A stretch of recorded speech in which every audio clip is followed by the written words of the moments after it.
Well, it's 17 hours. We like to keep our promises, so let's start. I hope everybody can hear me. I am Kathleen van Steenbergen. I'm responsible for Christine's Academy, and today I will be moderating this webinar. But first of all, I have the pleasure and the honor to welcome you all in this webinar, and this on behalf of all my colleagues. Now, I think if we need to find one positive side of this current crisis, then it's surely that we all have found our way to use virtual tools to be more effective in sharing information. And I think today we can prove that, because at this moment,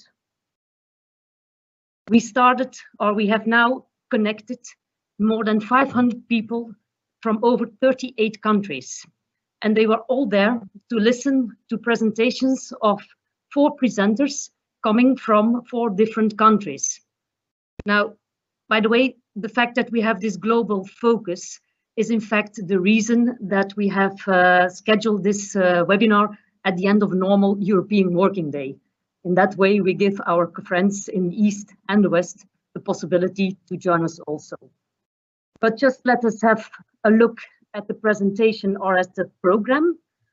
First of all, my colleague Cécile will start soon with a short introduction of our company and our approach of the food and beverage industry. After that, Mrs. Montaña Camara will tell us more about food emerging risks and the impact of the corona SARS-CoV-2 virus in the food chain. And also currently in the media, I have to admit, there is a lot of focus put on SARS-CoV-2. I think Mr. Babel Verhagen will show us that other pathogens may not be overlooked, and he will do this in his presentation, Foodborne Outbreak Trends and Highlights. And last but not least, it will be my colleague Fernando, who will explain us the tools we can use to control the hygiene and the preventive actions we can take to manage the hygiene in our industry. So, but before we are starting, maybe some practical rules. For your information, this session will be recorded. We will supply you after the event with a link. So if you want to see this presentation another time, no problem, we will share the link with you. Since this webinar is run with Microsoft Teams live event, instead of using the Microsoft Teams meeting platform, this means that we cannot see and we cannot hear you. It's maybe nice, but this also means that you cannot raise hands to ask questions live. If you have a question, you should submit this through the question and answer functions. And at the end of the webinar, it's my colleague Peter Littleton who will collect the questions and who will handle all the questions at the end of the webinar. So I think now it's time to introduce my colleague, Mrs. Cécile Viry, who will start the first presentation and give us a short introduction of our company. Now, Cécile, she holds a master's degree in chemistry. She recently also graduated with an MBA at the ICN Business School in France. She started to work with Christines in 2006 in the R&D department, and she became responsible of that department in 2009. And it was in 2016 that she made a real jump in her career and joined the food hygiene department, being now currently our business and application manager of the food hygiene department. So Cécile, if everything is working well, I'm handing over to you now. Thanks, Kathleen, for the introduction. I'm really happy to see that there are so many countries represented today. So first, welcome to our blue-green world. Maybe I should say good morning, good afternoon, and good evening, everybody. I first would like to introduce you Christine's food hygiene and the group, so a bit of history. So Christine's was founded in 1946 by Mr. Jules Robert Christine's. It was a soap factory based in Belgium, offering soaps and detergents for the professional cleaning industry. And it's during the 90s that Christine started its European expansion through various takeovers and alliances to become today a global player and a key producer of peracetic acids. Beside Europe, we are now also active in the US, Latin America, the Gulf region, and in Asia, and we continue our expansion further. Today, Cristains is still a family-owned business with the headquarters located in Ghent, in Belgium. We have subsidiaries in 32 countries and 16 production facilities, mainly in Europe, but also in Turkey, Malaysia, and in Brazil. And we are now more than 1,000 employees within the group. Our strong and fast increase in turnover reflects the group expansion over the last decades, and with an average growth over 15% per year. But it's only a start. We will continue our expansion by investing in people, in innovation to fuel further the growth, both in geography and in markets, in alignment with our mission. Because working for Cristains is being part of a family with a lot of expertise, with people driven by passion and deeply committed to continuously improve our customers' operations. This is fully in the genes of the company. I couldn't make this presentation without talking about sustainability. It has become a very popular topic, but at Cristains, it's not just a buzzword. Sustainability is already integrated in our production process. For example, thanks to a collaborative project with the nearby housings, we provide them with the excess heat that we generate from our production process, and in return, they supply us with their wastewater that is preliminarily treated in their basements. In this way, we manage to reduce our water consumption up to 80%. We also use green electricity with the solar panels that are installed on the roof of our warehouse, and we can significantly reduce our CO2 emissions. We also look after our waste. 0 liter of water is discharged to the sewer. We also collect and reuse the empty packagings from our customers, thanks to a special app that we have developed for this. And we don't forget our employees that can eat, relax, or even practice sport in our brand new and famous Club C. Sustainability doesn't only lie in our operations, it's also fully part of the solutions we offer to our customers. We focus on cleaning systems with high efficacy and low environmental impact at the same time. And this can be achieved, for example, through the chemicals, the cleaning process, and our engineering solutions. In addition, we also have monitoring systems that allow to optimize the water and the energy consumptions. So what do we offer? Cristains supplies hygiene solutions in different sectors. We work with the industrial laundries, washing, for example, hospital and hotel linen, as well as workwears. It includes also a product range for the dry and wet cleaning, including a dry cleaning solvent that we call Hyglo. In the professional hygiene division, we supply products to clean and disinfect all kinds of surfaces and equipment that you can find in hotel, old people homes, or central kitchen, for example. The life sciences division targets the medical sector, including the pharmaceutical industry. We supply here products to clean and disinfect medical devices, but also floors and surfaces that you can find in a healthcare environment. More specifically, we have a large expertise in personal care products like soaps, alcohol-based products. All our formulations are hypoallergenic and tested on very sensitive skins. And you can find our alcohol solution and gel under the brand Phagogene. They are sold as Phagorub solution and Phagorub gel, and they are effective against the COVID-19. And I'm happy to say that these products are available for all our customers. And the last, but certainly not the least, we have the food hygiene division, supplying a big variety of industries, from the meat, fish to the dairies, not forgetting the drinks, the bakeries, processed food industry, and it includes as well the food retail. This brings me to the topic of the webinar, importance of food hygiene, and food safety during the COVID-19 period. If the food is not pointed out as a mode of transmission of this COVID-19, the pandemic has, however, hit the industry very seriously. It brings a lot of uncertainty on every aspect of the business, the closing of the borders, people that have to work from home, the authorities who have issues to make controls, shortage in truck drivers or seasonal workers can put the whole supply chain at risk.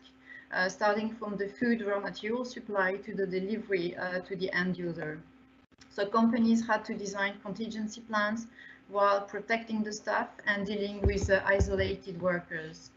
So no doubt that the challenge for the food industry to guarantee the food safety is even bigger today than before. Several priorities have to be addressed, keeping, of course, the employees safe and healthy, maintaining a safe production environment while, very important, ensuring food quality and food safety standards. And this is where hygiene is of paramount importance in food safety. Good and controlled hygiene practices are indeed essential to control any microbial contamination. And that's where we can help you prevent, detect, and manage foodborne risks. And cleaning and disinfection procedures are here key in hygienic practices.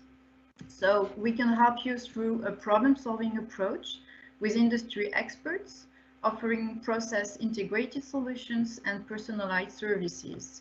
And this offer is based actually on 5 pillars: the chemicals, the services, the equipment, the hygiene monitoring systems, and the training and education module. It is important indeed to select the right chemicals that will attack the specific soilings. Our product range covers also the various types of application, being in open or closed systems, and we sell our product under the brand Mila. We are also one of the largest producers of peracetic acid in Europe. This product can be used as an oxidizing agent, a processing aid, or as a very effective disinfectant. It has a good environmental profile and is, for example, a green alternative to chlorinated products. And we offer our peracetic acid in a wide range of formulations. Next to the chemicals, we also offer a complete portfolio of equipment and can assist our customers to design new installation and select equipment adapted to their needs in line with the hygiene design rules. So we have at Christine's a Christine's engineering team listening to your needs and available to develop new and innovative concepts. Once the cleaning and disinfection procedures are implemented, it's also possible to monitor the hygiene practices with our digital tools called Insight.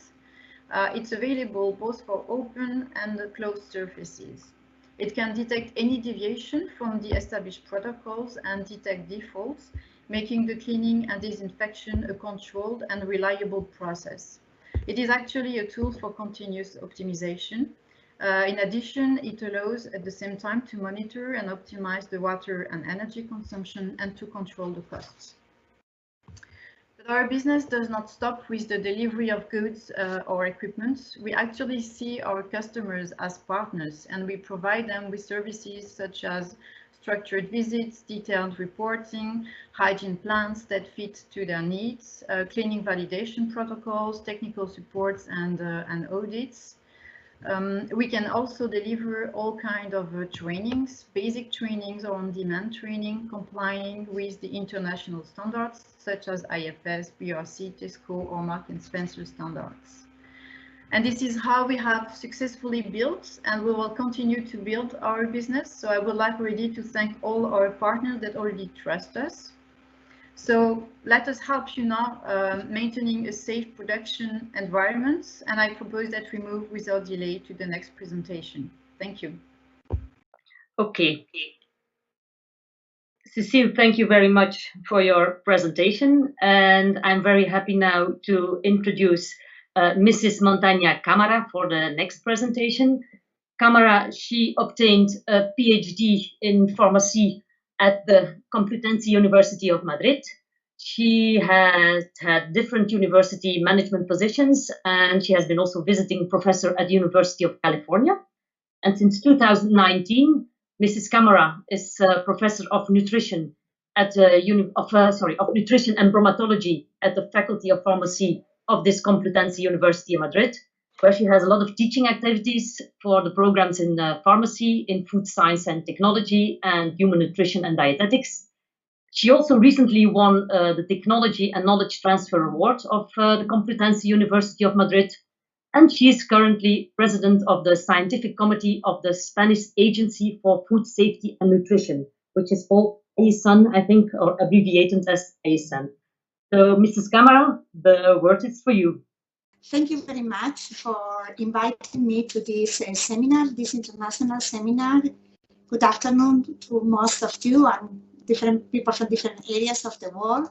It's a great pleasure for me to be able to share with you some of my thoughts about this interesting issue. What are the food emergent risks and the potential impact in the food chain, and in especial the SARS-CoV-2. We have to remember that the food risk analysis comprises 3 different areas that are managed and developed through different institutions and authors. First of all, the risk assessment. This is done by scientists and are the ones who evaluate what are the potential harm to the human health of the different compounds that we intake through the food. The other area is the risk management. This are the politicians and are the responsibles of making decisions generally based on the scientific information. And lately we have the communication that can be performed by different institutions and also authors. If we focus on food risk assessment, our goal is to identify the adverse effects for consumer health that can arise from the exposure to foodborne. Here in Europe, as I'm in Spain, as you mentioned before, in Europe, this duty is performed by the food law to the European Food Safety Agency, and is responsible for all the food risk assessment in general, and also for the emerging food risks in particular. I want to give you some notes of Spain. In Spain, the national agency is the Spanish Agency of Food Safety and Nutrition. It was established in 2001, and in that moment, it was created also the Scientific Committee.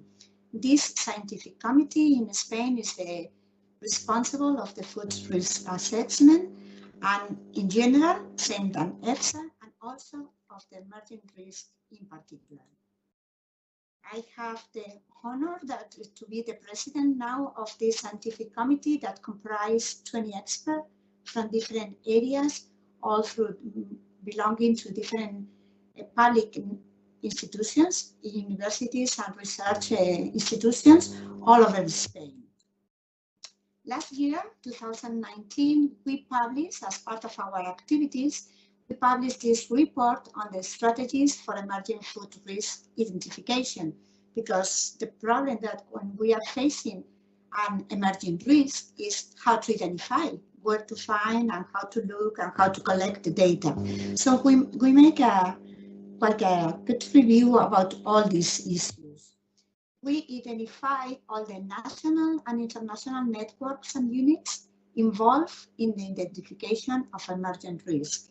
Main one in Europe is the Emerging Risks Exchange Network that was established in 2010 and is the principal body for exchanging information on emerging risks to food and feed safety between EFSA, member states, Commission, European agency, and also international organizations and third countries.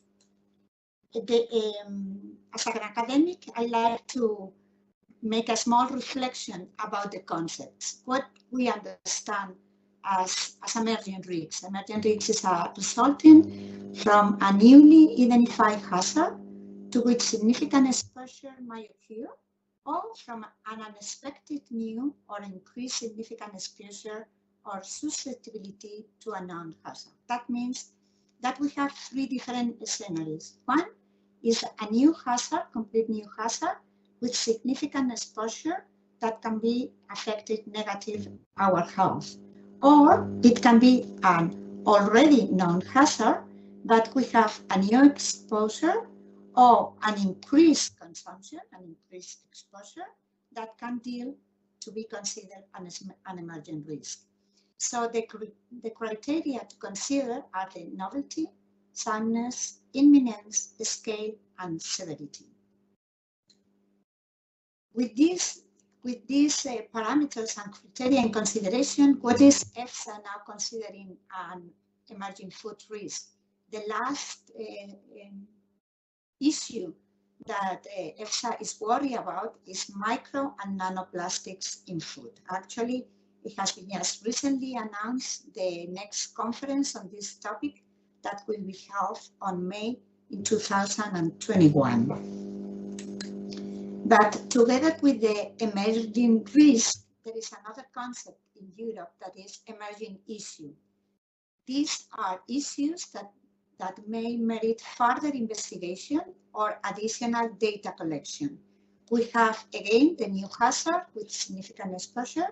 We have the already known hazard with increased exposure or susceptibility, but we have also the possibility of food with composition that has been changed or a change in the pattern of intake. Here we are consumers that can be also transformed and a non-existent food risk to an existing one, depending of our pattern or our way of intake the food.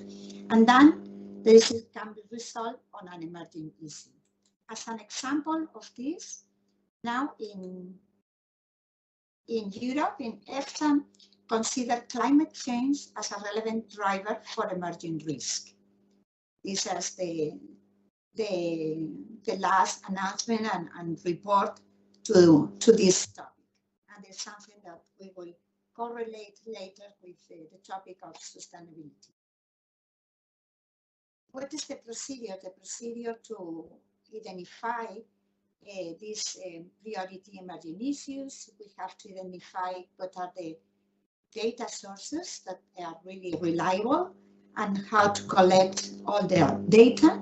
And with all that information, and also considering the different actors and networks and units that I mentioned before, all this information is evaluated, and at the end, the new issue is classified or not as an emergent risk.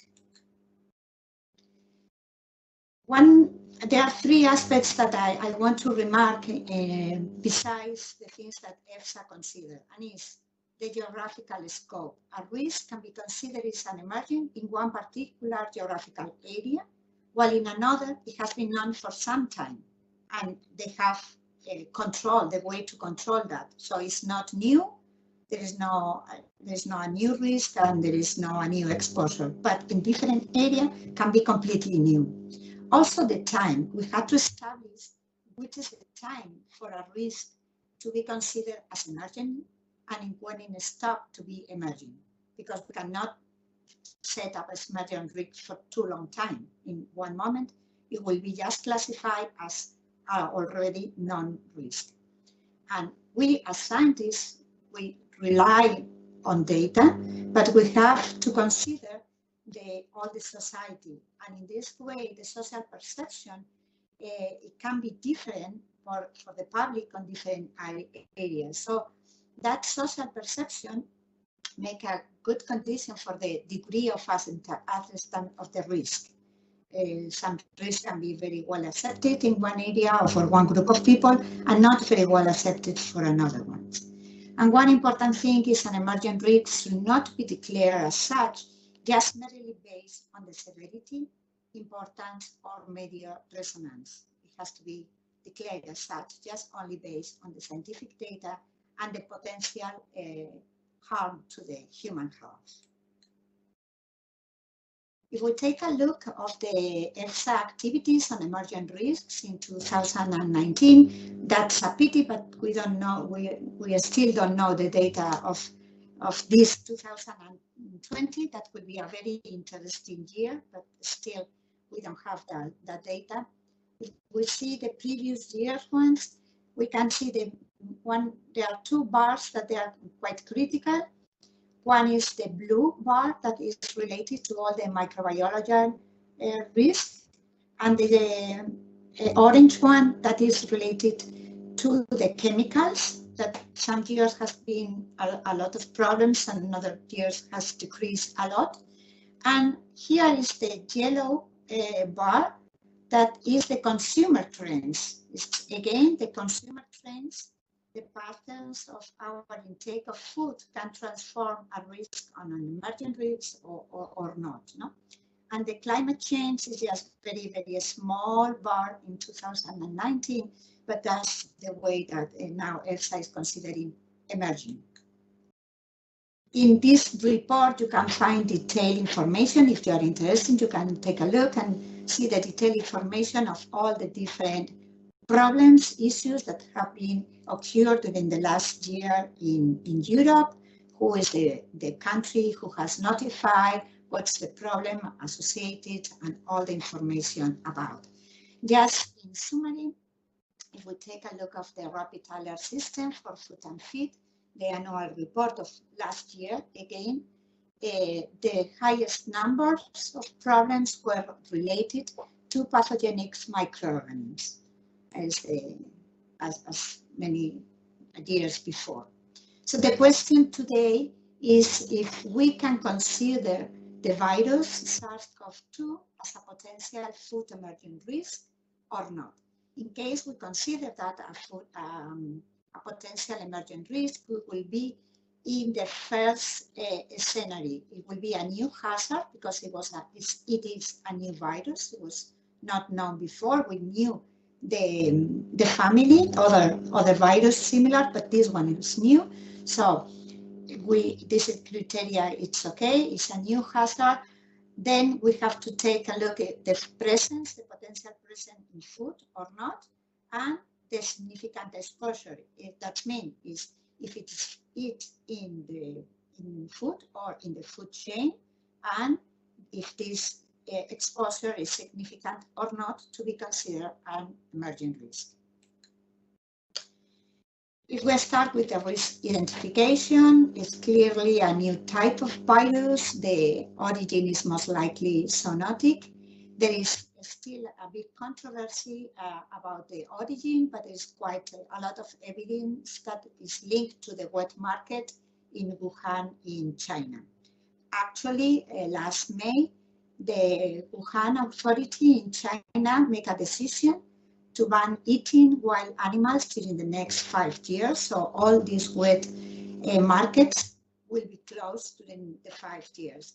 There is a quite controversy about if this decision is a good one or not, because this is something that is very deep in this culture. So if the official wet markets are closed, maybe the illegal activities will be promoted. It's difficult to change the food habits really very quickly. So we'll see if this measure is effective or not. But at least it's a way to try to control the hygiene in this wet markets. Related to the coronavirus, EFSA, the European Food Safety Authority, just early March this year, established that there is no evidence that food is a source of transmission route. And that was very clear. They do not consider coronavirus as a food emergent risk since the beginning, and didn't want to link food or food industry with this problem. Consider a health problem, but not a food problem. But we cannot be so strict on that, because we have to recognize that the same thing that in Italy, the Italian Institute of Investigation said that although there is no evidence of foodborne transmission, the coronavirus from food, the problem is that food business operators or food packaging can lead a contamination. So we have to take a lot of care on all the control and the hygiene practices to ensure the safety of our production during all the chains, production, commercialization, and consumption. Also, the French Food Safety Agency established a series of recommendations on food shopping and cleaning, especially directly to the consumers, because everybody was worried.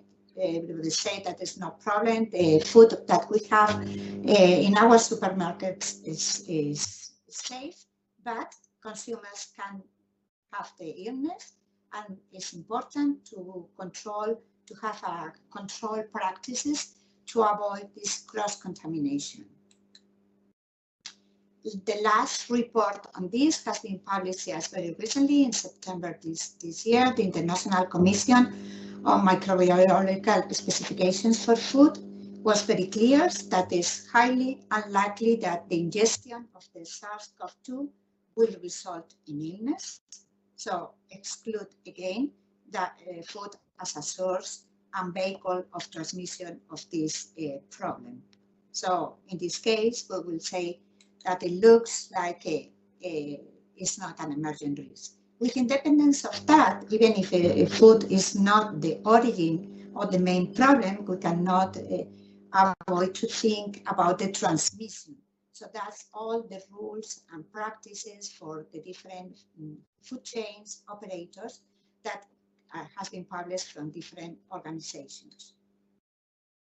So even if we don't consider the virus SARS-CoV-2 as a food emergent risk, it's clear that the impact of this disease has had in the food chains on different levels, from suppliers, farms, processors, retailers, and consumers. It's clear that European food system and also in other areas of the world have gone on unprecedented pressure during the COVID-19 pandemic. But luckily, the crops of the last season were very good for the more basic commodities. So we didn't have, at least in Spain, shortage in the suppliers. All the food industry will continue working with a lot of food safety rules. Same for retailers and then consumers. I consider the impact has been on different areas, the food safety that will be addressed lately by other of the my colleagues in this talk. But I want to address also the food security and some notes about the sustainability and the human health. From the food safety area, different organizations establishing different recommendations for cleaning, disinfection of surface, personal products that all the industries are addressing. But this crisis has had a big impact in food security. And as the international organization said, without food, there cannot be exit from the pandemic. All the countries are dealing a global food crisis, and it's sad, but I have to say that this picture is from this week in the street in Madrid. All these people in this long queue is waiting to receive food for different organizations. So it's a problem in food security. This has been so important that the Nobel Peace Prize of this year has been given to the World Food Programme to recognize, of course, the big efforts to combat hunger in many countries and especially in the areas in conflict, but also during this COVID disease. The other area is the human health. I'm a scientist in food science, so I work on nutrients and bioactive compounds, and it's very clear that to have an optimal status is critical to keep the immune system working, to protect against viral infections in general, and the COVID-19 in particular. There are different nutrients as vitamins and minerals that they are linked to this antiviral defense of our body and to help inhibiting the replication capacity of the virus. So we as consumers can do things to fight this pandemic and work in the food risk management. Actually, the last studies are focused on that, on looking the nutritional status of the people to fight against this COVID disease and to study what's our consumer behavior. And this paper just was published this week and is collecting information about how we have changed our food habits during this pandemic. And for the future, we cannot forget the problem with the food chain sustainability. As my colleague Cecile really said, increasing in all the food industry is really important, and they are very organized to comply with official rules. And also now in the European Union, we have the new Green Deal that in one area is specialized, specific for food, is for farm to fork strategy to accomplish these sustainable goals. And I want to end up thinking about tomorrow. Tomorrow we will celebrate the World Food Day. It will be the 16th of October. And the key facts will be related to some of the topics we are talking today. The hungry planet, the COVID problem in the for food, available of food, and also the cost of malnutrition. It's clear that we are in a health crisis. It's not a food alert, but there is not doubt that this pandemic has had and will continue to have a great impact in the food chain at different levels. And within the European Union legislation framework, food safety is ensured through the all combined approach of prevention and control through the food chain. So I want to thank to all the professionals who make it possible. Thank you very much. Mrs. Montagna, thank you very much for your interesting presentation. I have to admit that I'm very happy to got confirmed supported by official reports that in fact the virus itself, it's not an emergent risk. I think we are better weaponed to combat the change and the additional requirements in food industries than really to combat the virus itself. So that's for us one positive point. So let's go now to the next presentation, presentation of Bavo Verhagen. Bavo will give us more insight, like we already said, in some foodborne outbreak trends and highlights. Bavo has a master in veterinary medicine. He obtained his PhD in veterinary sciences at the Research Institute for Agriculture, Fisheries and Food, we call it ILVO, at the Ghent University. And in 2016, he continued his career at Cienzano in Belgium as a scientific collaborator. And since 2019, he became responsible for the unit Foodborne Viruses. Bavo, I hope I handed over the control to you, so the word is yours. Thank you for the introduction.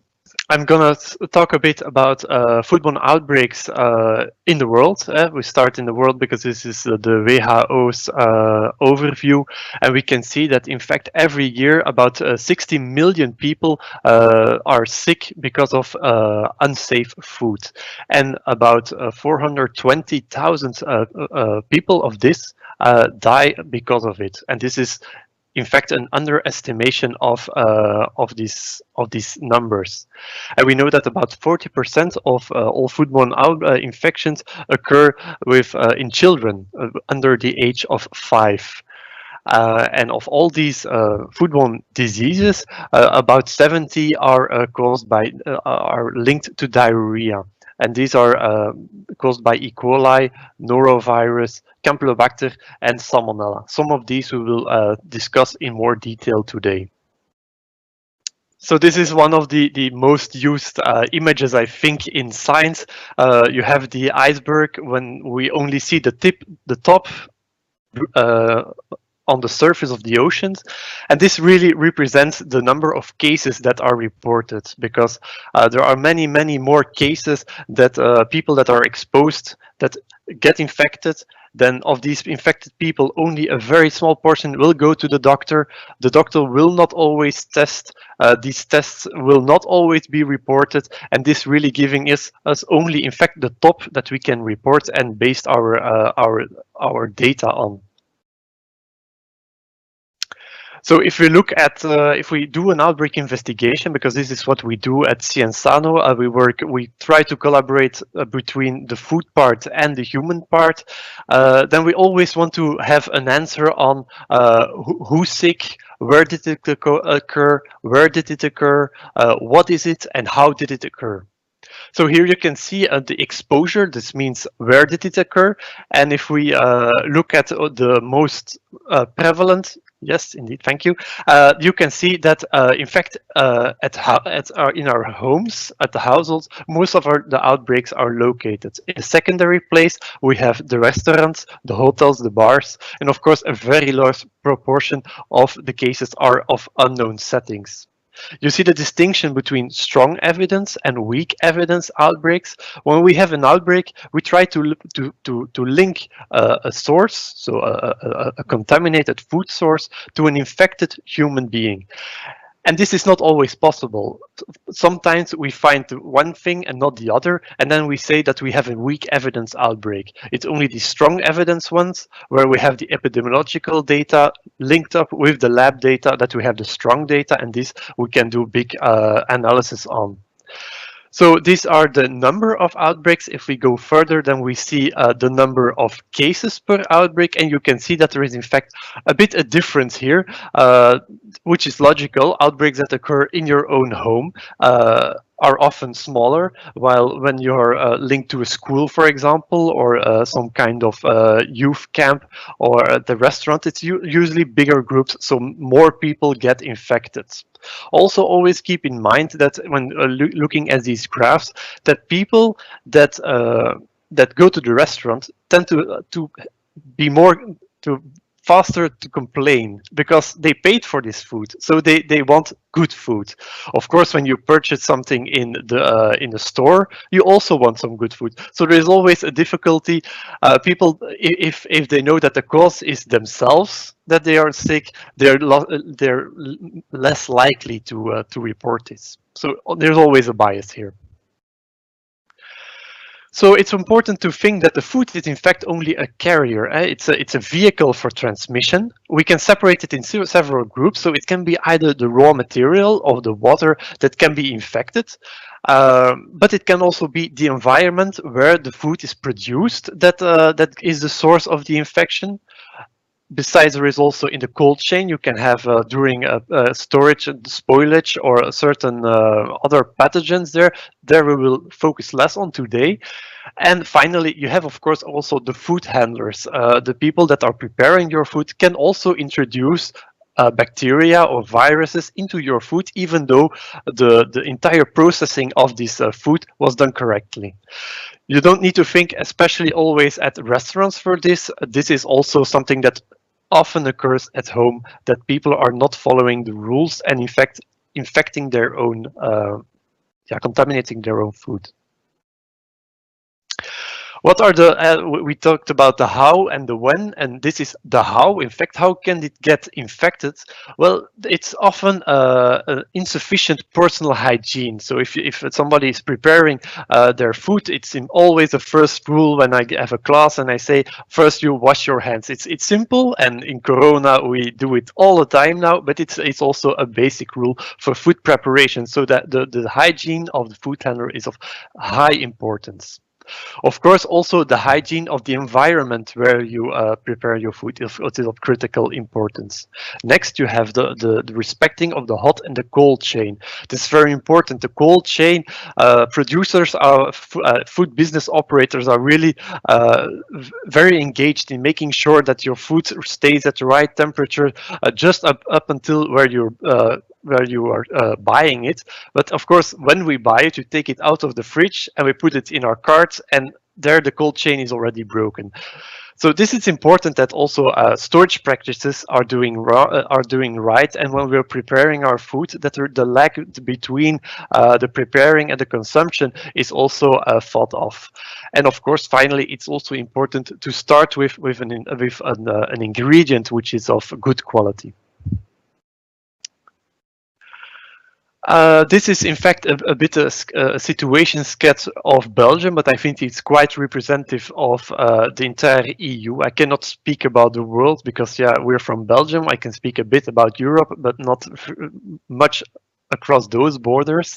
So you have always your National Food Safety Competent Authority, which is inspecting your outbreak investigations. And then they also have a boss. It's a national government, which often lays rules down for the competent authority.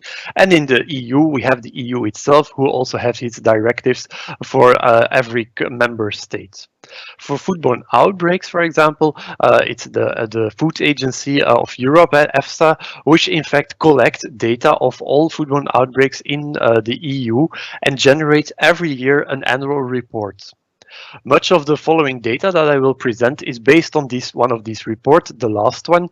Because it takes a lot of effort to collect all of this data, it always has a certain lag on it. So in December, the new report will be published, and this will be published on the date of 2019. So I will still be discussing the report of 2018, which is already quite a time ago, but it's the most recent data that we have available.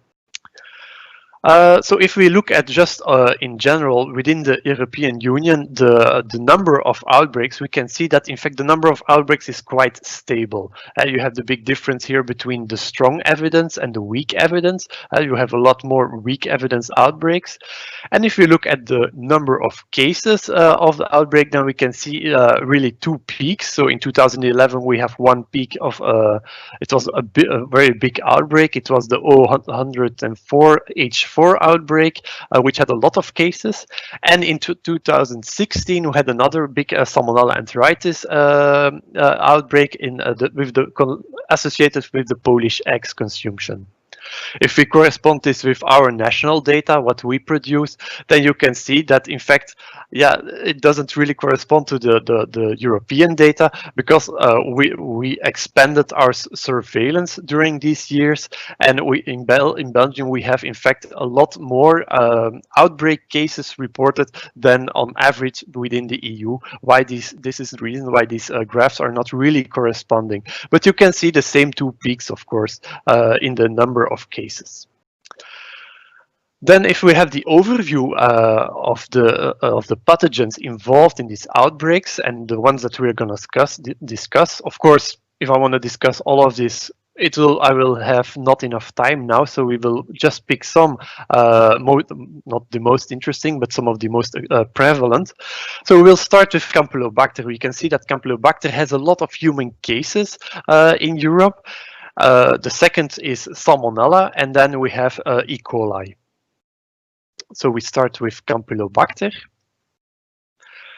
Campylobacter is in fact since 2005 the most prevalent disease that causes gastroenteritis, and this is an excellent example. One of my colleagues from the RIVM showed it in a presentation 2 weeks ago in a national symposium here in Belgium, and he showed really the demonstration of the iceberg effect for Campylobacter, because they noticed in the Netherlands that 6,000 cases are confirmed annually for Campylobacter.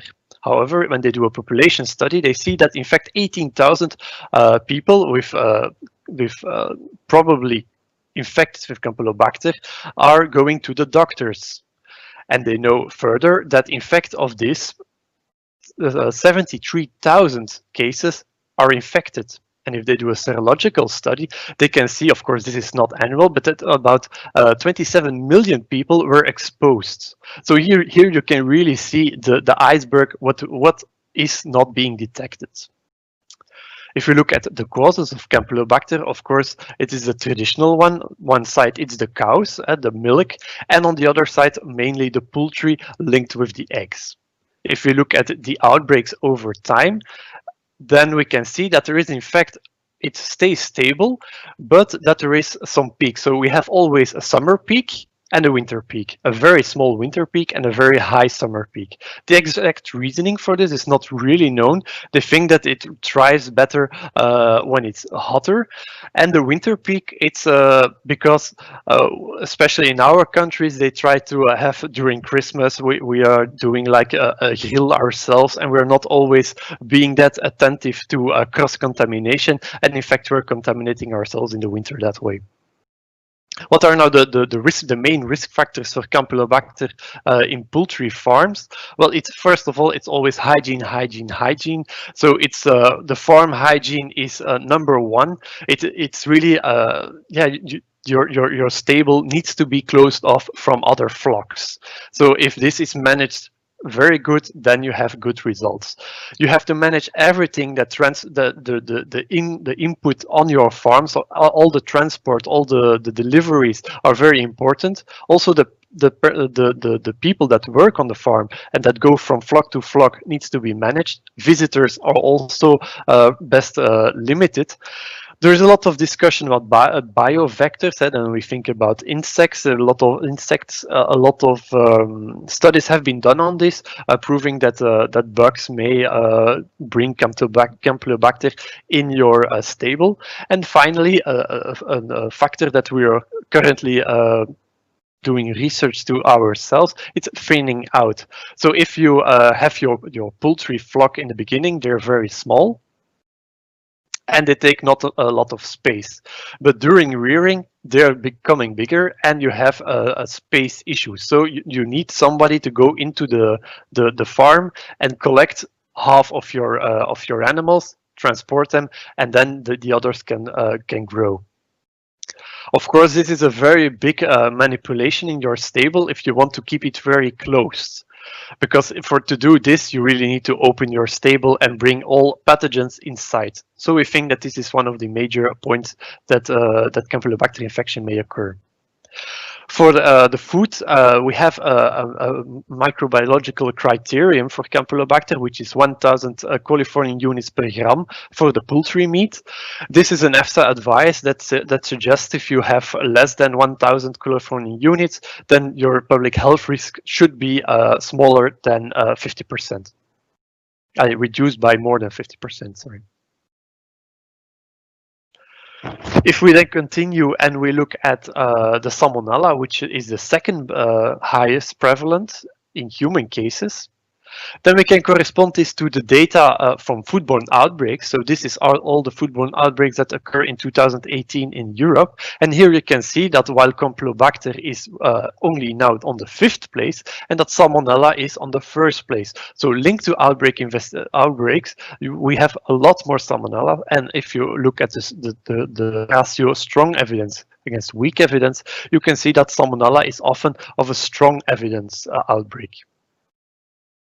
So, sorry. Yeah, sorry. And as always, important to know that a lot of outbreaks are still unknown. So if we continue, this is a very nice graph for Salmonella, because we have for Salmonella a lot of serovars. And we know that certain serovars are more or less linked to certain food types, which is easy for us when we're conducting a foodborne investigation. For example, when we isolate the Salmonella typhimurium, then we know that we have to go in our questionnaire, ask the people more about their consumption of, for example, pork. If you have a Salmonella enteritidis, it's more important to look into poultry and eggs. Then we can also observe certain other trends. Like Salmonella infantis, which is one of the up and coming serovars. Why? Because it's very drug resistant. It is very persistent in the poultry sector. So Salmonella is mainly linked to the animal, but it can also survive in the environment, which is very important because it's linked to the farm. But we have already some cases where it goes further than the farm, and where the food processing plants can also get persistent infected by a Salmonella infantis, because this is so persistent. If you look at other sources of Salmonella, we have, of course, all types of meat. It can be either from beef, pork, poultry, or turkey. And as I discussed already, you have once more. Yes, the X is one of the main factors. If you look at the prevalence on top, you can see that the X is the most of the cases. Why? Because it's often consumed raw, especially in our countries, where we like to have like a filet américain with a raw egg in it. And of course, when you don't do heat treatment, yeah, then the risks are for your own. And on the other side, there is a possibility of vertical transmission from the mother to the egg. One of the more curious things, perhaps because some people don't think of it, is that bakery products, and especially like chocolate, while they have a very low water activity, so normally they are quite safe foods, can be infected with Salmonella and they can persist for quite a long time. So if we just look at all the vehicles that are food vehicles that are related with outbreaks, then you can clearly see here everything in blue is linked to Salmonella. So you can really, this clearly indicates the great impact that Salmonella has on our food businesses in Europe, especially in the eggs and in the bakery products. It's very clear.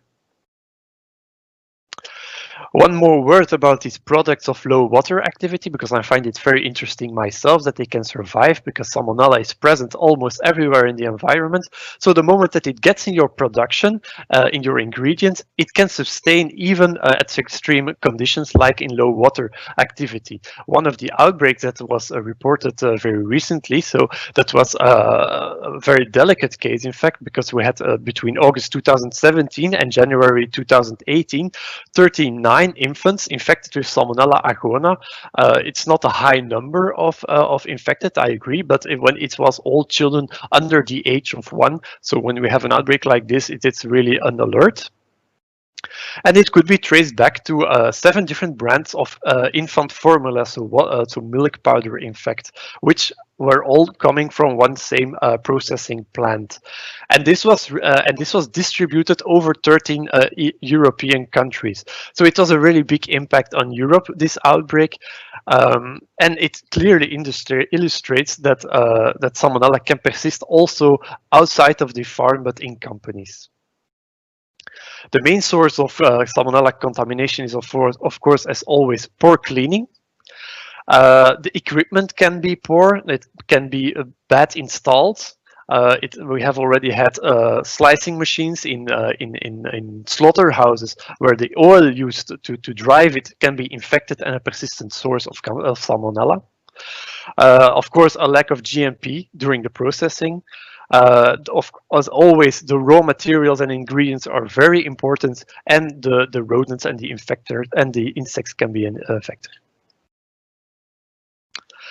Now we have looked mainly to the raw material. I want to discuss one pathogen on the other side in the environment. It's a very important one. It's Listeria. Listeria monocytogenes is in fact also up and coming. We see an increasing tendency since 2009.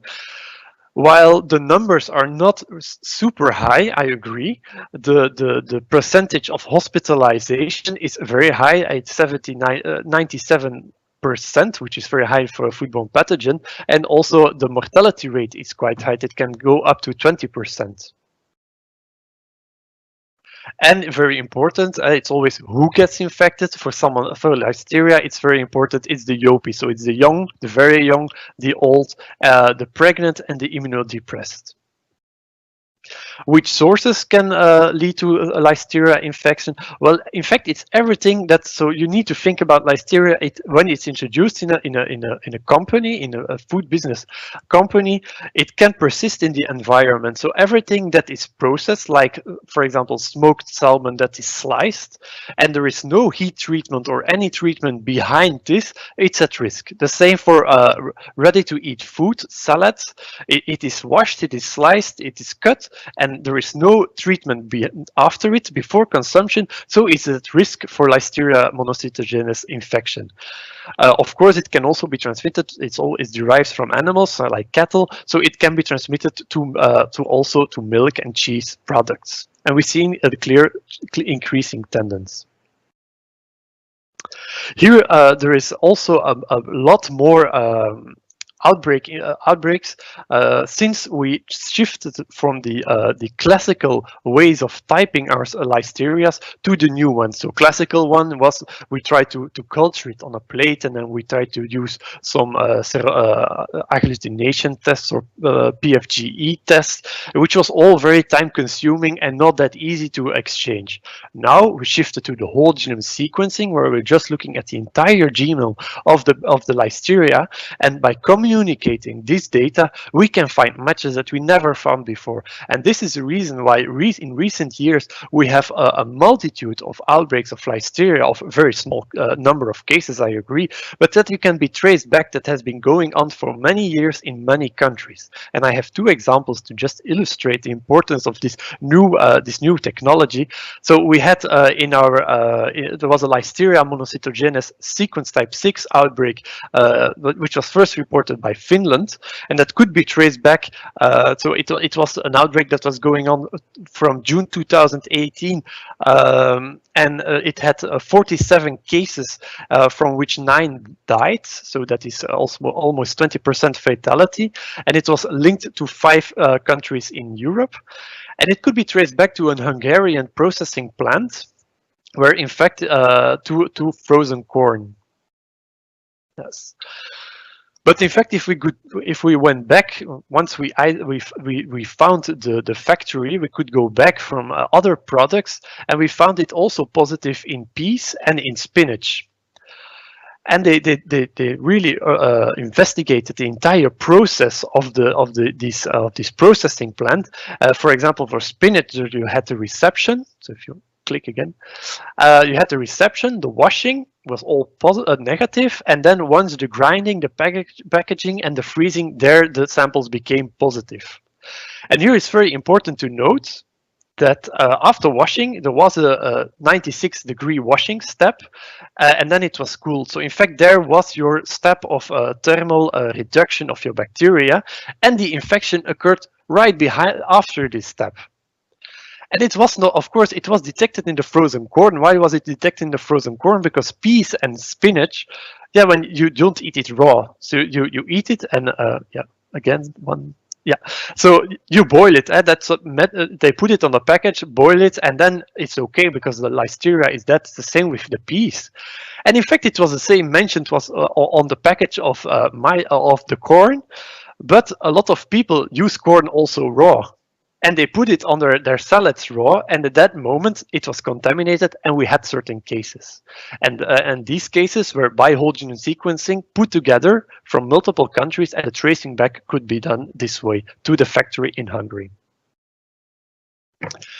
There is also a microbiological criteria for Listeria, which is 100 grams of colony-forming units per grams, which could also reduce the risk. This is now under big debate, also because of this case, because yeah, when you have a ready-to-use product, it should be absent, or it should be more linked to, because certain strains are very virulent and others are not. And this is a very important factor which is not taken into account. Another example of also a Listeria outbreak was in the Netherlands. In fact, it was smaller. It was only 21 cases, and where 3 patients died and 1 patient suffered a miscarriage. And this could be linked back to a slicing factory, so a meat slicing factory in the Netherlands, and it could be gone back in time. So if we look at the different lines in the factory, it could be traced back until 2010. So this outbreak was already going on in 2010, and it was only detected in 2019.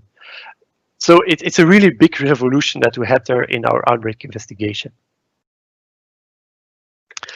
So now we go from the environment to the food handler itself. I think if we talk about food handler, it was also discussed. I'm head of the foodborne viruses unit.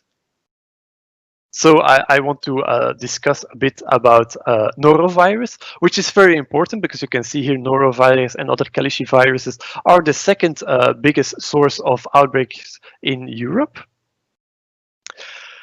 If we compare it to our well-known SARS-CoV-2, which is a very big virus, which has an envelope, You would think perhaps that an envelope is more protected, but in fact no, and the virus of an envelope is more sensitive.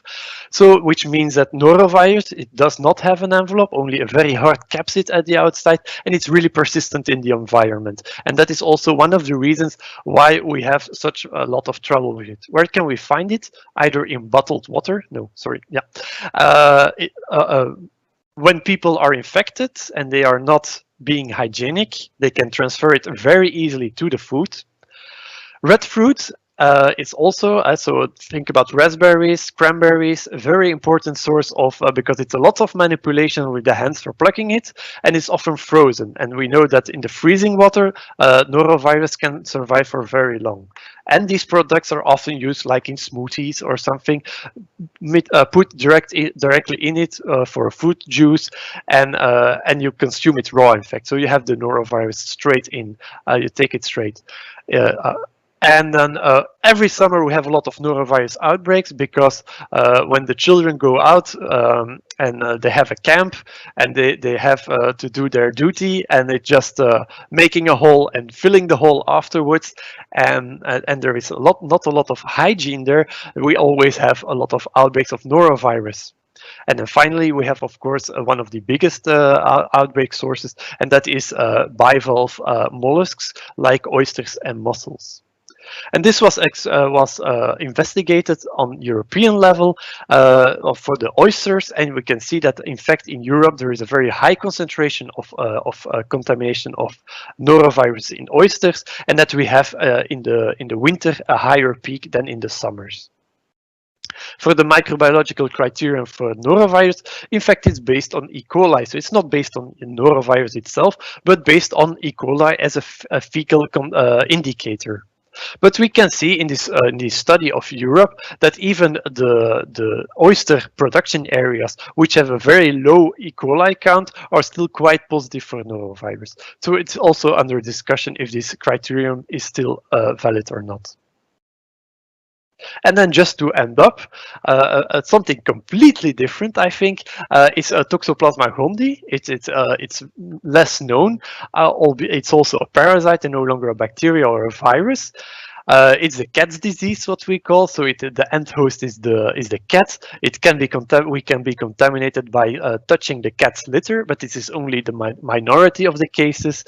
It's mainly transferred through consumption of. One more tap. Yeah, consumption of animals, in fact, because these animals, especially if you tap again. Yeah, so again. Yeah, so especially the animals which are reared outside. So if you have an animal, which is the tendency of lately, we want it all biological. So we want to have a free-range animals which have a good life and lots of exposure to the outside. Well, this means that they're also coming to contact with Toxoplasma. It can be incorporated in the mussels that we eat, and Toxoplasma on itself is not that hard. There are it depends of strains, but in Europe the infection is not bad. It's not that severe, but of course we have the side effect if you have an infection during pregnancy, that the consequences for the unborn child can be quite severe. So it's a very important pathogen. Still, since the starting of the reporting of EFSA, there is not a single case of a foodborne outbreak linked to Toxoplasma reported. But this is mainly due because in most countries it is not notifiable and it is not looked for. Because we see that in France there is it seems like a hotspot of congenital toxoplasmosis, but this is not true. It's just they look for it in France, and when you look for something, you can find it. And then and here you can see for the USA, where they estimate the cost and the deaths for Toxoplasma, it is already on the second place, so just following Salmonella. And then in conclusion, so there is great effort is done by everybody for foodborne outbreaks and to report it, but as I shown here and there are still many unknowns. The new technologies that are are really revolutionizing our outbreak investigation. And now I have no more screen. Of course, it's very important for transparency from farm to fork, which I mean that when a company has something that is persistent present on their farm or factory, it's very important to identify it, report it, and that it can be solved.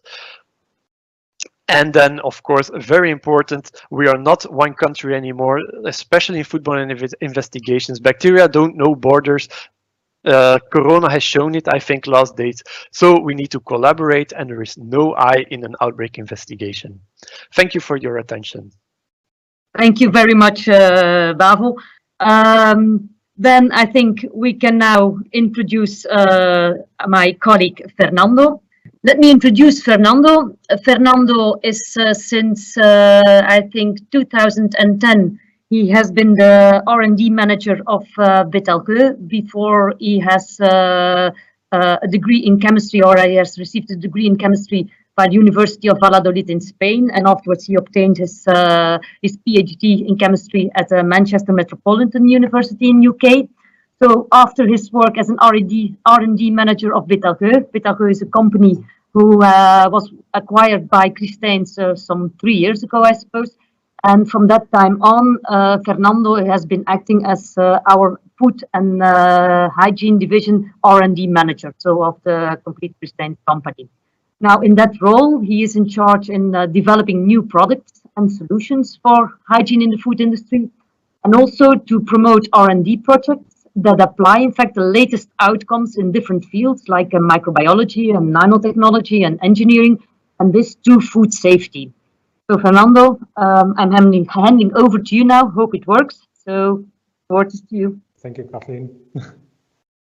Well, hello everyone. Good evening, good afternoon, or even good morning, probably to some people. We have seen in the previous presentations the importance of the impact, the potential impact of microbial contamination on food quality and food safety. And of course, hygiene is a very important tool to get rid of the contamination and to ensure that our food is as safe as we can. So I'm going to focus my presentation on hygiene, on how we can plan for hygiene and how we can control that hygiene is effective. Hygiene, we consider that it's an essential part of the production process. It's often overlooked or not planned when designing a food processing facility or food production process. But essentially most food and beverages industries will have hygiene plans inside and will perform hygiene ideally every day. Hygiene is aimed at minimizing the risk of cross-contamination between raw materials, surfaces, operators, and finished products. And this is important because the contamination will have a huge impact on food quality and food safety, but also on the efficiency of the production process itself, because it can affect the durability of materials and also the distribution of energy in the production process. Of course, not only hygiene itself is important, but it's important to have appropriate means of control to make sure that the hygiene process has been effective and that we have the proper conditions to restart the food production process. As an introduction, I would like to point out some definition of terms involved in hygiene control. First one is validation, which is in theory the first one we have to take into account. When we implement a new hygiene procedure, we need to validate it. So we need to establish certain criteria that it needs to comply with, and then we need to check that this new or modified hygiene process will satisfy this set of criteria. So basically, we are checking whether a new cleaning regime will work. Then we have verification, which is a more periodic aspect. So we are reviewing, inspecting, testing, etc. And we are checking that the hygiene process is happening as we expected, and that the results that we are getting are what we are planning in the beginning.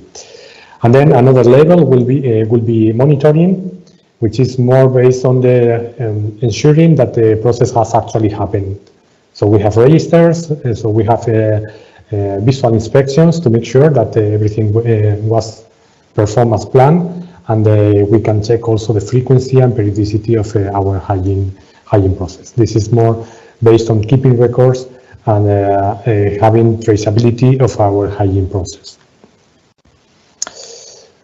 Okay, in order to have an effective hygiene process, we need to first identify which risks we need to address, which ones they are, what levels can we accept, what levels of these risks are safe or hazardous for our products. So we need to first establish a risk assessment of our production process.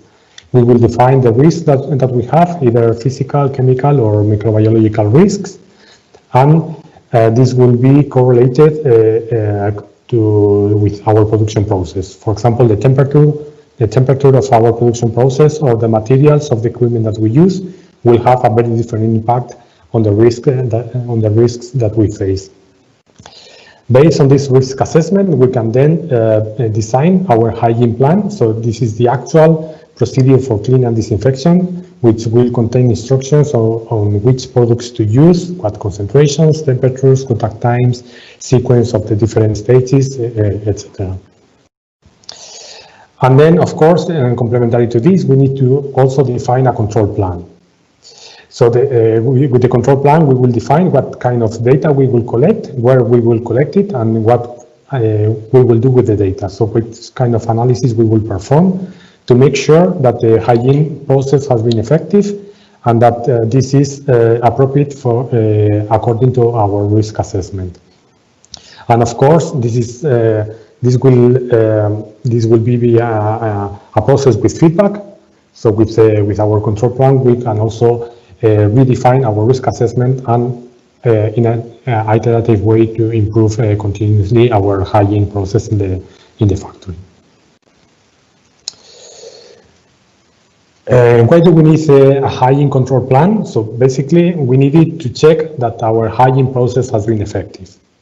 So basically, with a hygiene control plan, we want to know different aspects of the hygiene process. The first one will be where do we have contamination after the cleaning and disinfection process. So we will check and we will sample different parts of our production facilities to find spots where contamination occurs. Then we want to know, ideally, what kind of contamination is it. So we will use different tools specific to different contaminants to identify the specific contaminants that we are finding. And also, ideally, we would like to have a quantitative measure of our contamination levels. So we want to use quantitative tools that will give us a numeric value for our contamination levels that we can compare to reference values and then check that our hygiene process and production process is under control. To do this, of course, we need to use the right tools for the job, and this is part of the hygiene control plan. This will be defined in advance.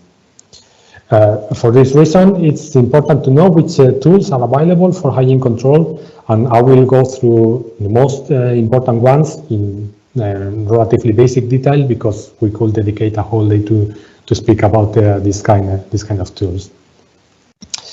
First of all, when we talk about hygiene control tools, there are two big groups that define them, and these groups are based on the kind of information that we can get from these control tools, and this also defines where and how we can apply them.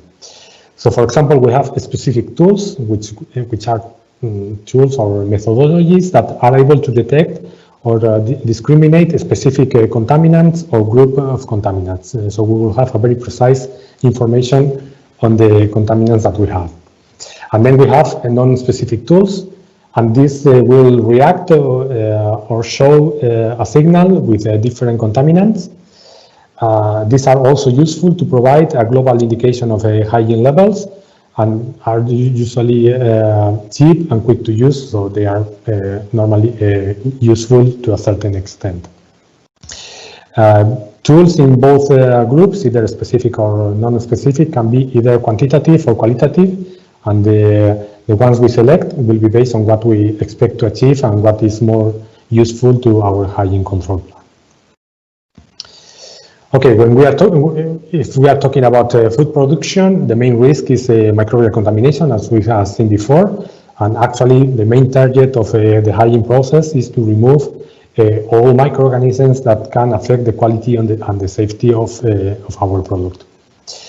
It is then essential to get samples of the surfaces that will become in contact with the food, and also other surfaces that are not directly in contact with food, but that can transport contamination to the food. So we have different techniques to get samples of the surface with different levels of complexity. The most basic ones are contact plates or contact slides, the ones we have on the left side of the picture. These are plates that are put in contact with the surface and then are incubated at a specific temperature to show the growth of colonies, and then we can count them and have a quantitative level of contamination. In these tools, we can, in these techniques, we can use different growth mediums specific to certain species or families of bacteria or yeast or fungi, for example, so we can test for different microorganisms. Other sampling tools like swabs or sponges, the ones on the right, for example.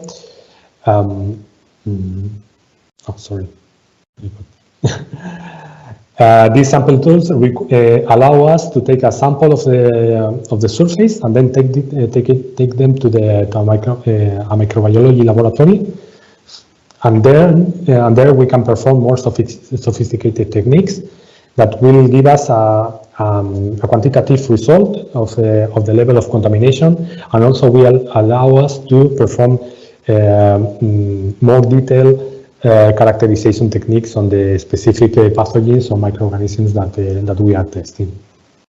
They normally require a longer processing time and access to a microbiology laboratory, but that will give us more robust and usable results as well. In complement to the surface sampling techniques, we have air sampling. So most of the contamination will be on the surface, but we will have some part of microbial contamination which will be airborne and can be transported to other places of the facilities, so it can cross-contaminate foods or other parts of the facilities. So it's important to take samples of the environment, the air in the environment, and also even of the compressed air system, so the piping where pressurized air is being transported, because we have found that sometimes you have a lot of contamination in this kind of system. So we have a specific equipment to retrieve samples of the air. This air will impact on a growth medium, also can be specific of different microorganisms, and we will do the same. We can either take it to the lab and incubate it, and then count the levels of contamination. When we are talking about microbial contamination, most times microorganisms are present in the form of biofilms. Biofilms are groups of microorganisms that are attached to a surface and that are working in collaboration to produce a self-sufficient environment that will protect them from the exterior. So biofilms are made up of the microorganisms themselves, and also of an external protective layer, which is made up of polymers like proteins, DNA, or polysaccharides that are produced by the cells and provide a protective layer against external aggressions, like, for example, the use of disinfectants. So then the presence of biofilm is a risk for food safety because it's a reservoir of pathogens and other microorganisms, and it's also a risk for the food production process because it can affect the equipment as well. The conventional microbiology tools are not specific for biofilm detection because they will show which viable microorganisms you have, but they won't tell you if you have a biofilm there. Since a few years ago, we developed a specific tool to be able to detect biofilms on surface. It's called TBF300, and it contains a staining agent that will attach specifically to the biofilm matrix and then it can reveal to the naked eye the presence of biofilms. So it is a very quick, easy, and specific tool to use as part of the control plan to detect the presence of biofilms. And of course, if you detect biofilms, it will require a specific corrective tools corrective treatments to remove them. We can go to even a deeper level of detail by using genetic methods as the ones that Vavo explained or introduced before. The recent development of high-performance tools like mass sequencing of genomic data or sequencing of specific bacterial genes like 16S RNA, this can give us unprecedented levels of information on the composition of our microbial flora. So with tools like metagenomics, we are actually looking at the genomic material of the bacteria, and we can know all the composition of our bacteria flora. This is very useful in part because we cannot get this kind of information with conventional microbiology techniques, and it can give us information about the most prevalent bacterial genera in a sample, for example, or which microorganisms are causing spoilage of foods, and trace that to specific points in the food production process.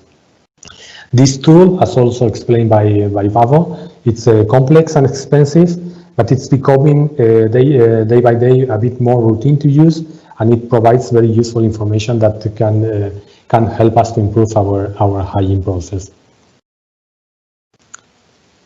Okay.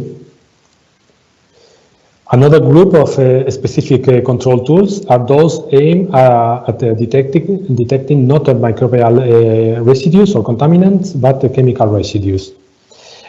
Specifically, when we are checking the clean and disinfection process, we want to make sure that there are no residues of detergents or disinfectants.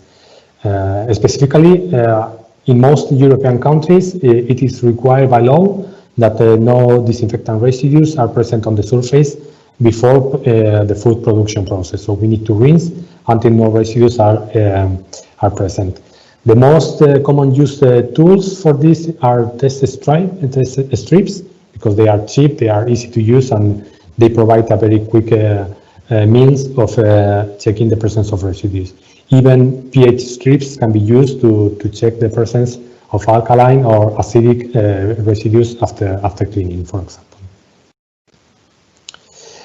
Another kind of chemical contaminants it's food residues or food components, and specifically components that can lead to an allergenic reaction, like gluten, soy, milk proteins, etc. In this case, we can have residues of allergens coming from either the raw materials of the food itself, or even the operators if they are not careful with how they are working. So it is important to check that the hygiene process has removed them to prevent cross-contamination between batches containing allergens and not containing allergens, and even between production lines. Allergen detection methods are usually specific of certain allergens, but can also be available for specific groups of allergens. And in this case, it is very important to have a proper validation process for the hygiene protocol to make sure that it is designed in such a way that it will remove the allergen, and then with the verification, we can prevent the risk of contamination to other foods. So we'll move now to the non-specific tools. Okay, yeah, sorry, I jumped one slide. When we are talking about non-specific tools, to remind you, these are tools that will react to different kinds of contaminants, and one of the most popular ones is the measurement of ATP bioluminescence. ATP, that's adenosine triphosphate, and that's a molecule that is present in all living cells because it's used as an exchanger of energy.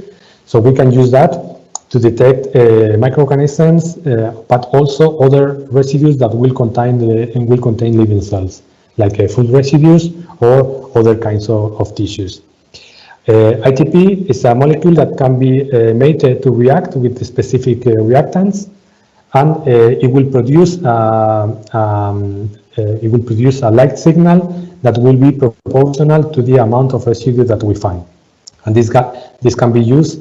This can be applied by taking swabs of a surface and inserting the swab in a specific machine to do this, and very quickly and in a semi-quantitative way, it will provide information on the level of contamination that we have. It's important to notice that even though many people use it to detect microbial contamination, we are also detecting other kinds of organic residues in here. Sorry, I'm jumping slides. I don't know why. Yeah. So a similar approach is an innovative tool that is called Fresh Check, and it was recently launched by Christians as well. This can be used to check the overall hygienic status of surfaces. So it's a liquid product that is applied as spray, and it contains a dye, a staining agent that can react with either microorganisms or other food residues. So it will change color when there are residues present, indicating us that this is a point where contamination still remains, and we have to correct that.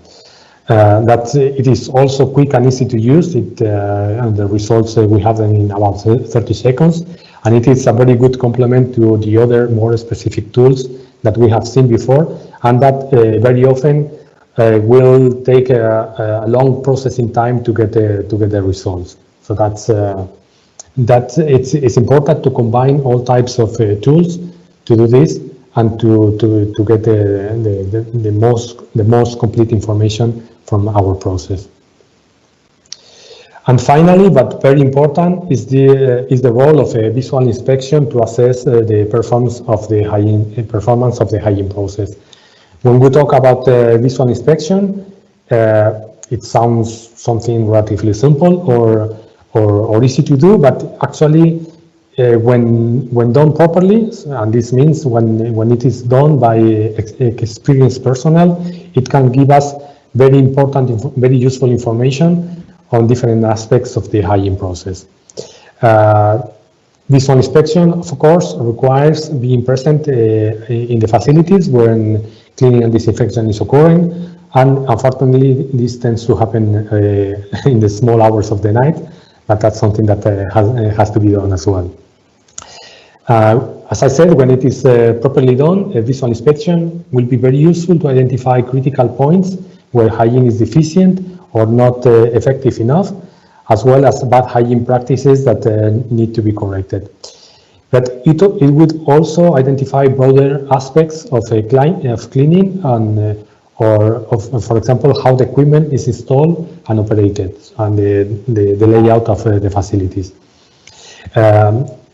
With the proper visual inspection, we can also even identify lack of training of the personnel. And this last point is important because the personnel who is actually cleaning is responsible of implementing the hygiene procedures, and many times they are not properly trained, and this can lead to bad hygiene practices.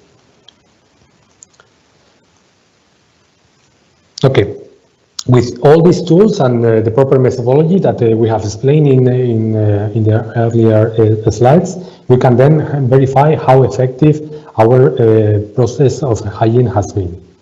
The analysis of these results, it's important because it should lead us to taking actions that will improve our hygiene process. We can take two different kinds of actions, either corrective, which are the ones that are applied immediately. For example, when we detect a high level of contamination on a specific point, or we detect a biofilm in a freezing tunnel, we need to correct that and we need to take action.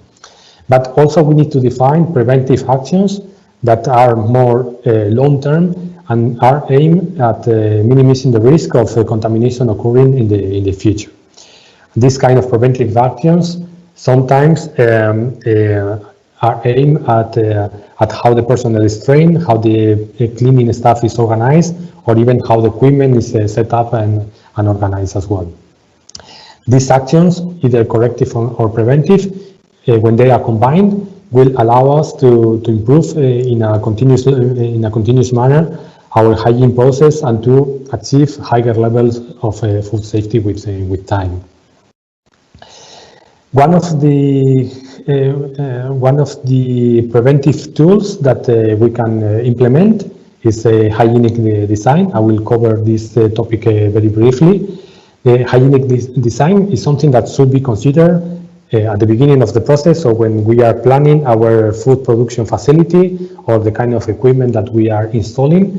But sometimes we find that we need to implement it as the facilities are running.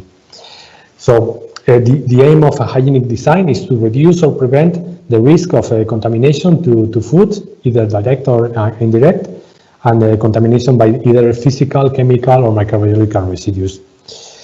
Other targets of hygienic design are also to enhance the cleaning facility of our equipment and to increase the durability of the equipment that we are using. So basically, hygienic design is focused on how the equipment and the facilities that we are using are operated in our food production process. Hygienic design, as you can expect, has a very wide scope of applications. It concerns, for example, the materials that we are using in our equipment. These materials should be compatible with the food, with the characteristics of the food, but also with the chemicals that we are using for cleaning and disinfection to prevent degradation of the equipment and contamination to food. The equipment should be also designed with shapes and geometries that prevent the accumulation of residues in the equipment and that make it easier to clean them after the food production process. So, for example, rounded corners are preferable to right angles to make it easier to clean. And also, in some cases, we find that there is not enough clearance between the floor and the lower part of the equipment, and then you cannot reach to clean it, so it's not clean, and then this is a point where contamination is accumulated. Hygienic design applies also to more specific parts like joints and couplings. There are specific specifications for welding and for the screws that we are using, gaskets, etc. And also cover other aspects of the facilities like drainage that should be properly designed and dimensioned to the amount of water and solutions that we need to discharge to prevent accumulation of residues.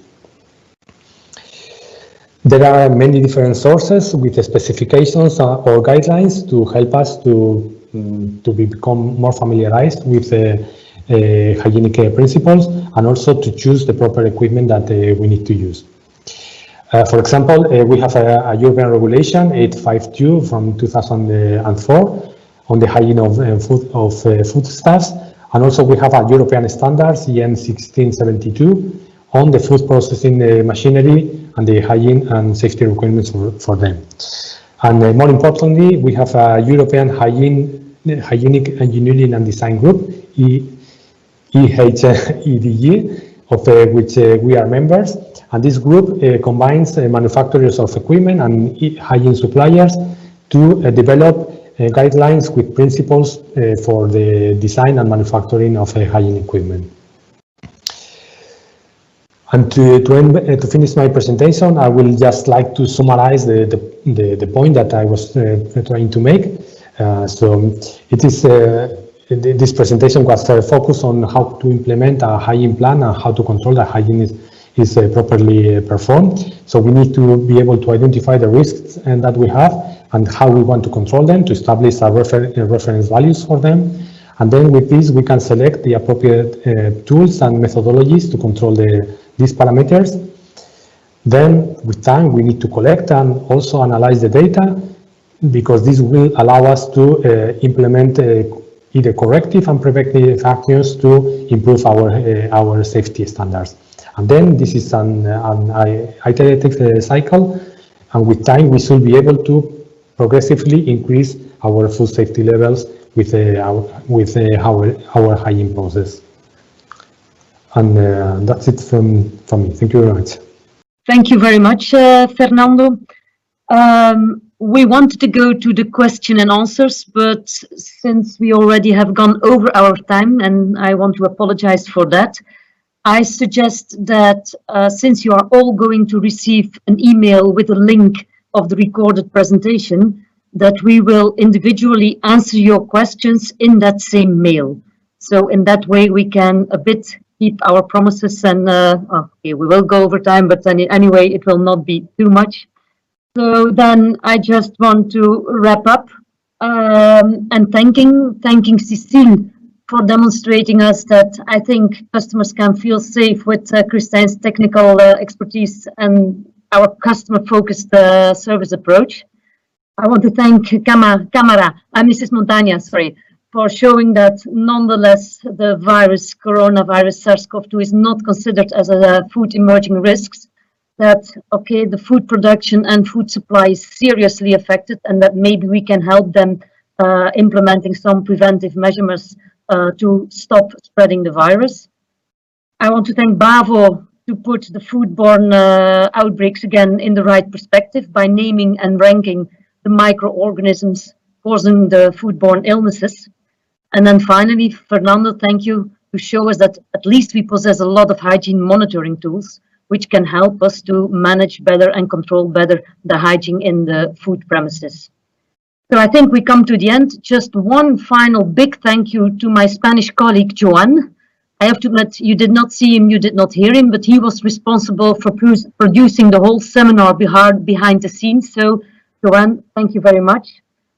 And for the rest, I would say, I hope you all found it interesting. I wish you good morning, good evening, good night. It depends on where you are connected. I would say bye-bye and hope to see you